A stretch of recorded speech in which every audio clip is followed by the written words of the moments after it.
नमस्ते प्यारे विद्यार्थियों, आप सबको स्टडी मैथ यूट्यूब चैनल में आप सबका हार्दिक स्वागत है। अभिनंदन। मैं लेकर आया हूं कक्षा 5 की गणित जो बहुत ही आसान तरीके से। तो पिछले वीडियो पे अपन प्रश्न वाली भिन्न की समझ के बारे में चर्चा कर रहे थे। भिन्न के बारे में काफी चर्चा कर चुके हैं कि भिन्न को कैसे लिखा जाता है, भिन्न कितने प्रकार की होती है और भिन्न के कौन कौन से प्रकार होते हैं, उन सब के बारे में अपन चर्चा कर चुके हैं। आज अपन पढ़ने जा रहे हैं प्रश्न वाली 6 का 9वां प्रश्न पढ़ने जा रहे हैं। तो चलिए आइए 90 प्रश्न को सबसे पहले अपन समझे कि 90 प्रश्न के अंदर क्या दिया हुआ है और अपन को क्या ज्ञात करना है। चलिए आइए शुरुआत करते हैं कि दी गई दशमलव संख्याओं को भिन्न में बदलिए। बहुत ही आसान है, गणित से कभी डरना नहीं है।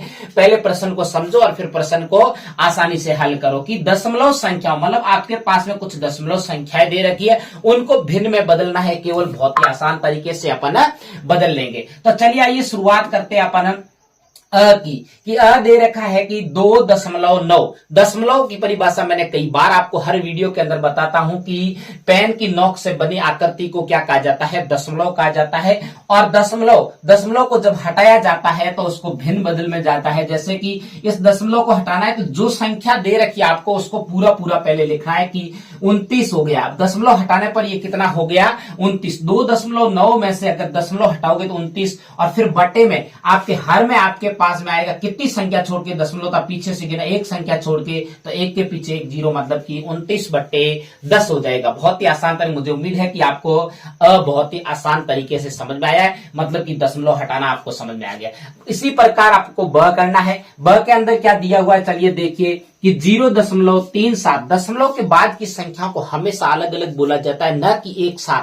क्योंकि दशमलव की संख्याओं को ऐसे कभी नहीं बोला जाता कि 0.37 नहीं बोला जाता। इसको बोला जाता है कि 0.37। अब अपन को तो दशमलव हटाना है तो संख्या को एज इट इज लिख दो, मतलब कि 37 लिख दिया। और बटे में कितनी संख्या छोड़ के था, 2 संख्या छोड़ के था, तो इससे के पीछे कितने शून्य लगेंगे, 2। मतलब यह हुआ कि इसकी जो भिन्न बनी वो बनी 37/100। कितना बना, 37/100।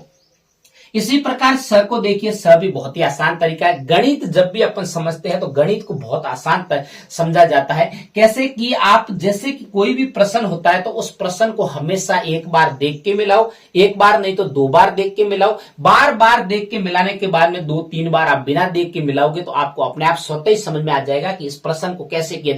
अब देखो, ये एक प्रश्न अगर एक टाइप का समझ में आ गया तो बाकी तो सारे एक जैसे प्रश्न है। गणित जैसा कोई आसान विषय ही नहीं है। आप क्यों इसको कठिन समझते हो? गणित बहुत सारे लोगों को डर लगता है, डर दूर होना चाहिए। चलिए स की शुरुआत करते हैं कि 5.309 को कैसे लिखा। पहले दशमलव को छोड़ दो, बाकी संख्या को लिख दीजिए 5309। 5309 बटे में एक के पीछे कितने शून्य लगेंगे, कितनी संख्या छोड़ के था, पीछे से गिनना, आगे से कभी मत गिनना। पीछे से 1, 2 और 3, तो 3 शून्य लगा देंगे। ये लो कितना बन गया, 1000। 5309 बटे 1000 भिन्न बन गई। अब देखिए उसी प्रकार आप देखिए इसका द देखिए, द क्या दे रखा है, 0.005। आपको केवल आगे वाला जीरो कोई महत्व नहीं रखता है दशमलव हटाने के बाद में, तो अपन को केवल अंक लिखना है, तो 5 लिखा।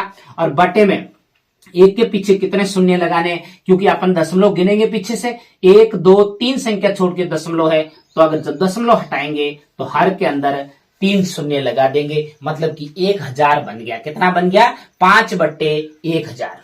इसी प्रकार आप देखिए यह को देखिए, बहुत ही आसान है कि कितना 65.04 है। जब दशमलव हटाया जाता है तो आपको लिखना है 6504 बटे, अपन दशमलव हटाएंगे तो 1, 2, 2 शून्य लगाएंगे एक के पीछे, मतलब कि 100। 6504 बटे में कितना है, 100। मुझे उम्मीद है कि यहां तक आपको बहुत ही आसान तरीके से समझ में आए, क्योंकि इसके जैसा कोई आसान प्रश्न वाली नहीं है और ऐसा बोर्ड परीक्षा के अंदर कई बार प्रश्न को पूछा जाता है। चलिए अपन र की शुरुआत करते हैं कि र आपके पास में दे रखा है 16.35। तो अपन जब दशमलव हटाएंगे तो 1635 बन जाएगा। कितना बन जाएगा, 1635 बटे में, और दशमलव हटाएंगे तो पीछे से दशमलव गिनोगे, 1 और 2 संख्या छोड़ के दशमलव, एक के पीछे 2 जीरो लगा देंगे। तो अपनी जो भिन्न बनी वो क्या बनी, 1635/100। ये क्या बन गई, भिन्न बन गई। मुझे उम्मीद है कि आपको ये जो 9वां प्रश्न है बहुत ही आसान तरीके से समझ में आया। चलो, अगर मेरे पढ़ाने का तरीका आपको अच्छा लगे तो मेरे चैनल को सब्सक्राइब करना और आगे अपने प्यारे प्यारे दोस्तों को शेयर करते रहना। तब तक मेरे स्टडी मैथ यूट्यूब चैनल पर बने रहे। नमस्ते।